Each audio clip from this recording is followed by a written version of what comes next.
All right, so here's how it all started. I'm a single dad, 41 years old, just trying to get by and be a good dad for my daughter, who's 16 now. We've always been pretty close. At least, I thought so. I've been doing what I can to be there for her, setting up movie nights, helping her out with school stuff, just being someone she could rely on. Everything was pretty normal, or as normal as it can be raising a teenager. So one night, my daughter asks if her friend, let's call her C, can stay over. I didn't think much of it. C had been around for about a year, and she and my daughter seemed inseparable. They do all the usual things teenage girls do, like watch movies, order way too much pizza, and talk way too loud into the early hours of the morning. I figured it was just another regular sleepover. They came over and everything seemed fine. We ordered pizza, they picked some movie I didn't know, and they settled in for the night. Around midnight, I went to bed, and I didn't expect to see them until the morning. But a few hours later, I got up to go to the bathroom. My house is small, so it's just a short walk down the hall from my room. I figured I'd go, get back to bed, and that'd be that. Except when I opened the bathroom door to head back to my room, there was C, standing right there in the hall, looking like she was waiting for me. She had this look in her eyes that didn't sit right with me. Too intense, you know? I figured she just needed the bathroom, so I said, "Hey, it's all yours," and tried to step past her. But then, she lunged. I don't know how else to describe it. She just leaned in, out of nowhere, like she was trying to kiss me. My brain kind of froze for a second, like I couldn't even process what was happening. Here's this kid, my daughter's friend, practically throwing herself at me in the middle of the night. I pulled back and laughed it off, trying to keep it light so it wouldn't get awkward. I said something like, "Whoa, hey, I think you've got the wrong guy." She looked a little embarrassed, kind of mumbled something I couldn't catch, and then turned around and went back to my daughter's room. I just stood there for a second, trying to wrap my head around what had just happened. But in the end, I brushed it off. I figured she was just a kid doing something impulsive and awkward, and it didn't mean anything. I chalked it up to teenage weirdness and went back to bed, thinking that was the end of it. A few days went by, and I didn't think about it again. Then, out of nowhere, I get a call from the police. They told me they needed me to come in for questioning. Now, at first, I thought maybe there'd been some sort of mistake, like they'd gotten the wrong guy, or maybe it was about something else entirely. But as soon as I got down there, I knew it was bad. The look on the detective's face said it all. He starts telling me that C had accused me of, well, of violating her. I felt like my whole world was spinning. I remember just sitting there staring at him, not even understanding what I was hearing. I kept thinking, this has to be a joke or some misunderstanding. I tried explaining what actually happened, that there was nothing to it, that I'd turned her down. But they just kept looking at me with that same expression, like they were waiting for me to slip up, to admit to something I didn't do. I went over everything again and again. I told them about the hallway, how she'd tried to kiss me, how I'd laughed it off and gone to bed. But they kept pressing, asking for details, questioning every little thing I said like they were looking for holes. I knew I was innocent, but they were treating me like I'd already been convicted. Then they asked me why she'd make something like this up. I didn't have an answer. How was I supposed to know? I didn't know what was going through her head that night, and I couldn't explain why she'd twist something so innocent into something awful. I tried my best to keep calm, but the more they questioned me, the more I started to feel like I was being trapped, like they were building a case against me based on nothing but her word. When they finally let me go, I walked out of there in a complete daze. I felt sick, like my whole life was crumbling, and I couldn't do anything to stop it. The accusation hung over me, and I knew it was going to tear everything apart. When I got home, everything felt different. I was drained, my mind running a mile a minute, and I still couldn't believe this was actually happening. I thought maybe my daughter would see through it. No, it couldn't be true. She knew me, right? But when I tried to reach her, I got nothing, just radio silence. After a day or so, I finally hear from her, but not in the way I expected. She's cut me off, blocked me on social media, the whole 9 yards. And to make it worse, she made this post just this single line that said something like, "Believe women." That was it. Nothing more, just that one line. I can't even begin to tell you how much that hurt, because here I am, fighting off these ridiculous accusations, and my own daughter has basically written me off to the world. I didn't give up, though. I texted her, tried calling, tried showing up at her mom's place to see her, but my ex wouldn't let me in. She's standing there, blocking the doorway like I'm some kind of criminal. And even though she wasn't saying much, I could see it in her eyes. She believed it too. It was like a punch to the gut. Here was this woman I used to share my life with, the mother of my child, looking at me like I was some kind of monster. Then my ex's brother, This guy who's always acted like he's got a grudge against me decides to take matters into his own hands. He comes out of nowhere, shoves me back from the door, yelling at me to get lost, calling me names. And when I tried to hold my ground, tried to say I wasn't leaving until I saw my daughter, he clocked me right in the face. One good punch, and I was on the ground, and all I could hear was him shouting at me to stay away. So now I'm sitting there outside my ex's place, bleeding and humiliated. I'm thinking, how did things get this messed up? It's like the whole world flipped in an instant. Just days before, I was this regular dad who'd do anything for his kid. Now, I'm the guy nobody trusts, the one everyone thinks is a predator. At that point, I didn't know what to do. My daughter was gone, her mom wanted nothing to do with me, and even my own friends started acting weird around me. It's like this accusation just stuck to me, no matter how false it was. And the worst part was not having my daughter. That was what cut the deepest. She didn't want to see me, talk to me, hear me out. Nothing. And that's when it hit me. To her, I wasn't her dad anymore. I was just this person she wanted no part of. The days dragged on, and the police kept at it, calling me in again and again, asking the same questions like they were waiting for me to slip up. Every single time I told them the truth, but every single time I walked out of there feeling like I'd lost a piece of myself. And every time I came back to an empty house, knowing that my daughter thought of me as some kind of monster, it was killing me. I barely slept. When I did, I'd wake up in a cold sweat, thinking about all the things people might be saying behind my back, wondering if my daughter was going to spread this around, how I'd ever live this down. I'd never felt so alone in my life. Every part of me wanted to go to her, make her understand. I kept telling myself that if I could just talk to her, maybe I could get her to see reason. But every time I tried, I'd remember that look on her face when she blocked me. That look of total disgust, like I wasn't the man who raised her anymore. It was like I was invisible to her now, just erased from her life in a single move. All I could do was wait and hope that somehow, some way, the truth would come out. But sitting there alone, with everyone around me turned against me, it felt like that truth would never see the light of day. So getting called in for questioning once was rough enough, but it didn't stop there. It felt like every time I thought I'd explained myself clearly, they'd call me back in with more questions. I honestly started to feel like a criminal walking into that station every time. I'd sit down, trying to stay calm, but I could see the way the officers were looking at me, like they were just waiting for me to slip up. They'd ask things over and over, changing the wording, throwing in questions about things that had nothing to do with the actual accusation. It felt like they were just testing to see if I'd crack. The worst part was that they'd keep asking these ridiculous details, like, what were you doing on this night? Why did you let her stay over? Stuff that made me feel like they were more interested in finding something to use against me than actually listening to what I was saying. I kept thinking, how many ways can I tell you that nothing happened? I'll never forget the first time they made me sit there and give a statement. They handed me a piece of paper and told me to write down everything I could remember about that night.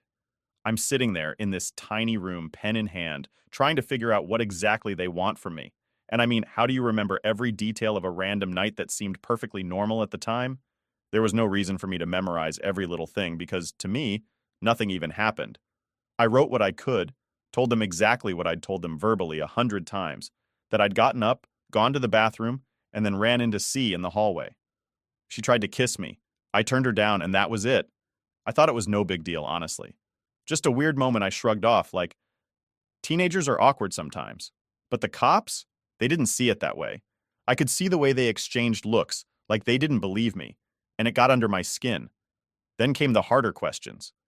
They started getting personal, asking me why I wasn't married anymore, why my daughter was even staying over at my place instead of her mom's. All these questions, like they were trying to dig up some hidden dirt on me. I couldn't help but feel like they had already made up their minds about me, that they'd decided I was guilty, and they were just waiting for me to mess up. At one point, they pulled out my daughter's statement. I didn't get to see it directly, but the way they talked about it, it broke me a little. They kept saying how she believed her friend, how she thought her friend would never make something like this up. And all I could think about was how quick she was to side against me, her own dad, without even talking to me first. It's like they were twisting the knife, reminding me that my own daughter saw me as the villain here. They even brought up my ex. They said, your ex-wife seemed pretty convinced about this too, like that somehow added more weight to the accusation. I get that divorces aren't always pretty, but we'd been decent co-parents. At least I thought so. But now it was like everyone around me was just ready to believe the worst. Each time I left that station, I was more drained than before. I'd walk out into the daylight feeling like I'd been hit by a truck. My head was spinning with all these questions I couldn't answer, like how I'd even ended up here in the first place. And every time I got a call from them to come back, my stomach would drop. I couldn't shake the feeling that maybe they'd already decided to pin this on me, and nothing I said was going to change their minds. And while all this was happening, I didn't have my daughter. My own kid, the one person I thought would have my back, was completely gone from my life. I'd check my phone every day, hoping maybe she'd reached out, or even just sent a message saying she wasn't sure what to believe. But there was nothing. She was totally silent, and knowing that she'd rather believe her friend than her own father, that stung more than anything the cops could throw at me. One day they called me in and started showing me pictures. It was like they were trying to psych me out or something. They'd hold up photos, ask me to describe things that had no relevance, like the layout of my house, where people were sitting during dinner, what we talked about that night, stuff that felt completely random, but they'd watch me closely, like they were analyzing every word, waiting for me to stumble. It was a total mind game. I knew that nothing happened, that I'd done nothing wrong, but with the way they questioned me, I started second-guessing myself. I'd catch myself thinking, did I somehow mess up? Did I say something that sounded off? That's the thing about these situations. They mess with your head, make you doubt yourself, even when you know you're telling the truth. But I didn't back down. I gave them the same answers, over and over, even though I was exhausted. It felt like I was living in a nightmare where I couldn't wake up, couldn't shake this accusation that had come out of nowhere to rip my life apart. And I'd go home, alone, every night, replaying every word I'd said, every look the cops gave me, every sigh and side-eye that made me feel like I was guilty just for being there. And then there was the waiting. I'd leave the station and have days where I'd just be waiting, wondering if they'd call me back in, if they'd decided to arrest me, if they were talking to my daughter again, feeding her more reasons to stay away. It felt like I was on trial every single day, even though I hadn't done anything wrong. And all this time, there was this pit in my stomach, because I knew that if I couldn't convince them of my innocence, I'd lose everything. My daughter, my family, my whole life. Looking back, I still don't know how I got through it. I'd sit at home, staring at the wall, wondering how a single accusation could ruin everything. My world had flipped so fast, I barely had time to process it. And knowing that everyone around me was so quick to judge, so eager to believe the worst, it was a kind of pain I wouldn't wish on anyone. So yeah, that's where I was, constantly walking into that police station, facing people who didn't believe me, and then coming home to an empty house, wondering if this nightmare was ever going to end. So, after all those rounds with the police, feeling like I'm constantly trying to prove my innocence, the next blow didn't come from them. Nope, this one came straight from my own daughter, through her social media. I didn't see it right away, but I sure as hell heard about it. People started messaging me, friends calling me up, and I knew something was off before I even checked. When I finally saw it, my heart just sank. There it was, right at the top of her page. Believe women. Just those two words, posted like some sort of badge, a little nod to everyone following her that I was guilty without even saying my name. And for some people, that was all they needed to see. There's something about seeing your own kid say something like that for the world to see. Even if she didn't spell it out, everyone in our circle knew what she meant. Family, friends, acquaintances, they all knew I was the one being accused. And seeing my daughter put it out there felt like the final nail in the coffin. To her, I was guilty. End of story. I'll be honest, I stared at that post for way too long. Like maybe if I looked hard enough, it'd make sense or change somehow.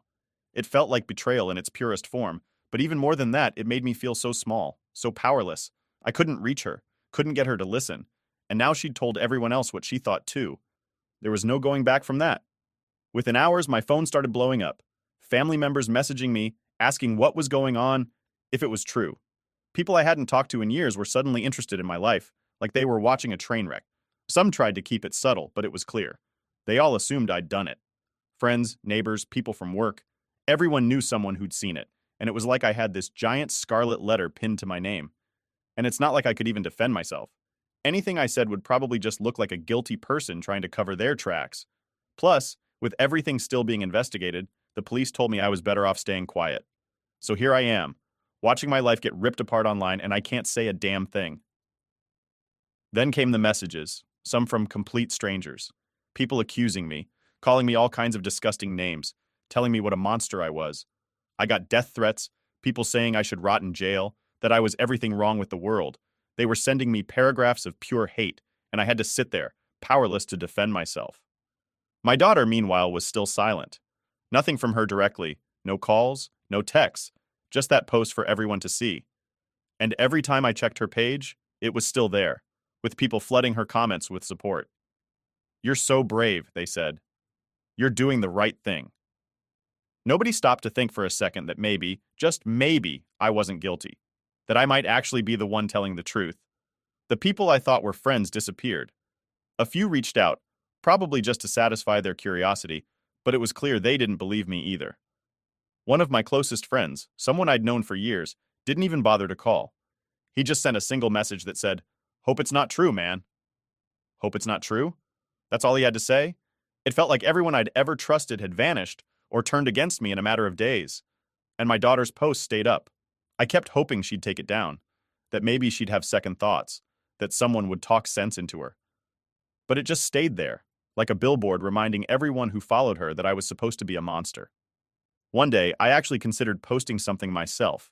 I typed out this long, angry message defending myself, saying how much it hurt to be judged without any proof. But every time I looked at it, I thought about how it'd look to everyone else. They'd see it as damage control, or an angry man trying to intimidate his daughter. No one would listen to a word I said. They'd twist it, make it seem like I was trying to guilt trip her or pressure her into silence. So I deleted it, and I just sat there, feeling completely helpless. In the days that followed, I couldn't go anywhere without feeling the weight of that post.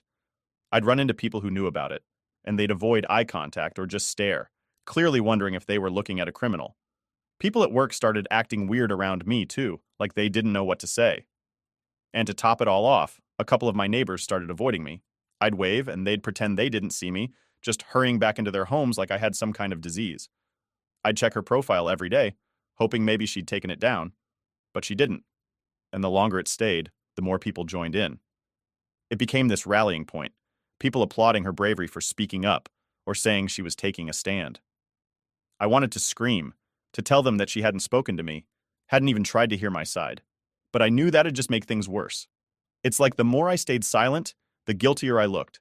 But saying anything would make it worse. So I was just stuck, unable to do anything except watch my reputation go up in flames. My own daughter had painted me as a predator, and the rest of the world was eating it up like some kind of twisted drama. And what was I supposed to do? Some nights I'd lay awake, thinking about what I could say to her, how I could explain how much this was destroying me. But then I'd remember she wasn't answering, that even if I got a hold of her, she probably wouldn't listen. In her mind, she'd already decided who I was. And the worst part? Everyone else had too. I used to think social media was just a place to catch up with people, share photos, and maybe laugh at some stupid memes. I never thought it would be the thing that ripped my life apart, and now here I was, watching as my own daughter's post dragged my name through the mud, while people cheered her on, oblivious to what the truth actually was. I was officially alone, and no one cared. After weeks of living in a nightmare, answering the same questions over and over, the day finally came when I got another call from the detective. This time, though, he didn't sound like he was ready to go another round with me. There was something different in his voice, something almost, I don't know, cautious. He told me to come down to the station because they had an update on the case. At this point, I didn't know what to expect anymore. I figured it was just more of the same, more questions, more accusations, more waiting around while they picked apart my story like I'd done something wrong. But I went in, sat down, and waited. The detective looked at me for a moment, then leaned forward, almost like he was preparing me for what he was about to say. He cleared his throat and said, "We've been re-interviewing C. She's changed her story." Those words hit me like a brick. My first thought was that it was about to get worse, that somehow she'd found a way to dig the hole even deeper. But then he went on. He explained that they'd been pushing her for more details, something solid to back up her accusation, and apparently, things didn't add up. They'd started noticing inconsistencies, things that she'd left out before, details she couldn't keep straight. And when they pressed her on it, she began to stumble, backtracking on certain parts of her story. He said she'd gotten flustered, couldn't keep the timeline straight, couldn't remember what she'd already told them. At first, they thought it was just nerves, but the more they pushed, the shakier she got. Then he said they noticed something. Her entire story was starting to fall apart. They kept asking her to clarify, to give them one clear, consistent version of events. Every time she tried, she'd mess up, say something different than she had before. Eventually, she froze up, went silent, and that's when they really leaned into her. The detective said they pressured her, reminded her of the seriousness of what she was saying, how important it was to tell the truth. And that's when she cracked. According to the detective, C broke down in tears and admitted that none of it was true, that I hadn't done a thing to her. She confessed that the real reason she'd accused me was because of her mom's boyfriend. He was the one who'd hurt her, but she couldn't bring herself to accuse him directly. She was scared of him, felt trapped, and didn't know what else to do. She said that pointing the finger at me had seemed easier, safer somehow, since I wasn't really part of her life. When I heard those words, I didn't feel the relief I'd been waiting for. I felt a wave of anger, frustration, and hurt that I couldn't even describe. All this pain, all the sleepless nights, the way my own daughter had turned against me, it was all because I was the safe option to blame. C had completely turned my life upside down because she didn't want to face the real monster in her life. The detective went on, explaining that they were officially clearing my name and closing the case. Legally, I was off the hook. I wouldn't be arrested, wouldn't have to worry about charges hanging over my head. But as he spoke, it all felt so hollow. Sure, I was cleared in the eyes of the law, but what about everything else? My reputation, my relationships, the trust my own daughter had shattered, all of that was still in ruins. The detective could tell me I was free as much as he wanted, but it didn't change the fact that everything I cared about had already been ripped apart. I barely remember leaving the station. I must have driven home in a fog, replaying the detective's words in my mind, trying to make sense of it all. When I got home, I just sat on the couch, staring at the wall, feeling completely numb. The truth had finally come out, but it didn't fix a damn thing. I kept thinking about how easily C had turned me into her scapegoat, how quick she'd been to ruin my life because it was easier for her. And the worst part? She'd done it without a second thought, without any care for the destruction she was leaving behind. I thought about my daughter, how fast she'd believed the lie, how quickly she'd shut me out and posted about believing women, as if I was guilty without a doubt. For days after, I couldn't shake this feeling of emptiness. Sure, the accusation was gone, but the damage was done. Friends, family, everyone who'd once been in my corner had treated me like I was a monster. I'd been forced into this horrible isolation, and now they expected me to just pick up and carry on like none of it had happened. And then, of course, the calls started coming in. Mostly from family and people who suddenly wanted to talk after ignoring me for weeks, but I just wasn't in the mood. I couldn't shake the anger, the emptiness. The one message that really got to me was from my daughter, though. She left me a long voicemail. The second I saw it, I just stared at my phone, not sure if I wanted to listen to it. Part of me wanted to delete it right then. I mean, she'd already said everything she needed to say when she posted that believe women thing. I felt like, at that point, her loyalty was clear. But another part of me, the dad part, wanted to give her a chance. I guess there was still a part of me that hoped she had some explanation that would make this whole thing make sense. I hit play, and her voice came through, shaky and hesitant. She started off with, "Dad, I'm sorry." Right away, I felt that stab of hurt all over again. Sorry? She was sorry? That was supposed to cover the weeks of hell I went through? But I kept listening, even though every word felt like salt in a wound. She talked about how C was her best friend, how close they were, and how she felt like she had to believe her. She said something like, "I didn't think someone would lie about something like that, especially someone I trusted so much." Her voice was cracking, and I could hear that she was crying by the end of it. She was saying all these things about how she missed me, how she'd been scared and confused, and how now she felt guilty. I wish I could say it made me feel better. I wish I could say hearing her apologize took away all the pain and anger I'd been carrying around. But it didn't. All I could think about was how fast she'd been to throw me under the bus. There was no hesitation, no, "Dad, can we talk?" Nothing. She'd heard one accusation and went straight to condemning me, making me out to be the monster in the story. Her voicemail ended with her saying she wanted to come over and talk face to face. She said she needed to see me, to make things right. She kept saying how sorry she was, like repeating it would fix everything.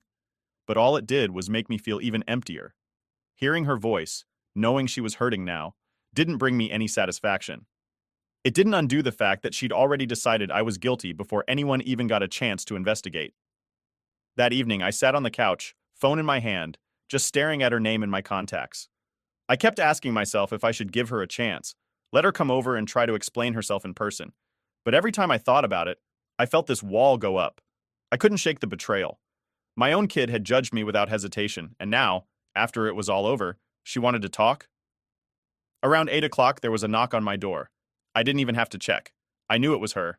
She'd been texting all day, saying she was on her way and asking if I'd please let her in. But when I heard her voice pleading on the other side of the door, I couldn't bring myself to answer. I just sat there, feeling this mix of anger and sadness. She stayed outside for a while, knocking, calling my name. I could hear her through the door saying, "Dad, please, I need to talk to you." But I couldn't do it. Every part of me wanted to open the door, to just hug her, forgive her, tell her everything would be okay. But then I'd remember all those nights I spent alone, knowing she'd chosen to believe the worst of me. It was like I was stuck between being her dad and being a stranger she'd hurt, and I didn't know which one I was supposed to be. After a while, she left, and I thought maybe that would be the end of it. But the messages kept coming. She'd text me long apologies, saying she couldn't believe what she'd done, how sorry she was, how she needed to make things right. And I wanted to believe her, to believe that she was truly sorry. But how was I supposed to just erase everything? It wasn't just a mistake. It was a decision she'd made over and over again for weeks. She'd ignored me, blocked me, even posted publicly that she believed in her friend's accusation without a second thought. And now she wanted a clean slate? I couldn't wrap my head around how she could even ask for that, let alone expect it. At one point, she sent a message saying, "Dad, please don't hate me." And that hit me harder than I expected. Because the truth is, I don't hate her. I never could. She's my kid. And even though she ripped my heart out, I still love her. That's what made it hurt so much in the first place. If she were just some random person, it would have been easier to shake off. But she was my daughter, the one person in the world I thought would have my back no matter what. I spent a lot of nights thinking about whether I should forgive her, whether I could let her back into my life without feeling this constant sting of betrayal. But every time I thought about it, I'd remember the look in her eyes when she blocked me, the coldness in her voice when she said she didn't want to talk. Those memories were burned into my mind, and no amount of apologies seemed to make them go away. So I just stayed silent. I couldn't bring myself to answer her texts, to pick up the phone when she called. I didn't know if I'd ever be ready to have that conversation, to let her back in. I needed time, space to process everything, without feeling like I had to forgive her right away. And I know that might make me sound like the bad guy, like I'm being too harsh. But after everything I'd been through, I felt like I deserved a moment to breathe, to put myself back together without rushing into a forgiveness I wasn't ready for. She'd already moved on, already felt like she'd done her part by apologizing. But for me, the damage was still fresh. In the end, I sent her a short message. I told her I needed space, that I couldn't see her right now, and that I'd reach out when I was ready. It wasn't the answer she wanted, and I knew it probably hurt her, but it was the truth. I wasn't ready to open that door again, not yet. And maybe, just maybe, that was okay. So after I told my daughter I needed some space, I thought things would calm down, at least for a little while. I figured I'd get some time to process, get my head straight without constantly thinking about the betrayal. But that peace lasted all of about a day before the texts, calls, and messages started coming in again, this time from the family. It started with my mom. She's never been one to stay quiet, especially when it comes to family stuff. She called me, saying she'd heard about everything and was worried sick about me. I get it, I really do. But as soon as I picked up, it was clear she wasn't calling to check on me as much as she was calling to talk me into forgiving my daughter. She went on and on, saying things like, "You know how teenagers are? And she's young, she made a mistake." I tried to explain to her that this wasn't some small slip-up, that my daughter had destroyed my reputation, dragged me through the mud, and left me to pick up the pieces. But my mom wasn't having it. She kept pushing, saying, "But she's your daughter." Like that alone should be enough to erase everything. In her mind, family forgives family no matter what. Then my sister jumped in. She's a little younger than me, and we've always been close, but she took my daughter's side, too. I mean, she didn't say it directly, but her texts made it pretty obvious.